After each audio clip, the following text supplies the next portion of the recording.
Puon kan mga nakaaging bulan, sunod-sunod na ana nairirehistrong halangkaw na heat index sa probinsya nin Camarines Norte.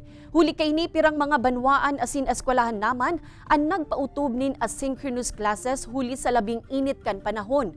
Alagad sa Tagungtong Elementary School sa Banwaan kan Mercedes. Dai na subuot kay puha na suspenderon ang face-to-face classes huli ta dai digdig gayong mate ang init kan panahon. Sa tabang kaya kan mga nakatanom na puuning kahoy sa laog kan eskwelahan, presko ang duro sa lugar.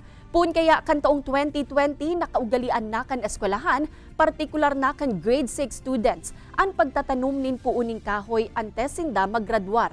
Kaya sa mga panahon na arog kay ini, mati subuot kan mga paratukdo asin mga estudyante ang magayon na resulta kan sa indang pagtatanom asin pag-aataman nin mga puuning kahoy.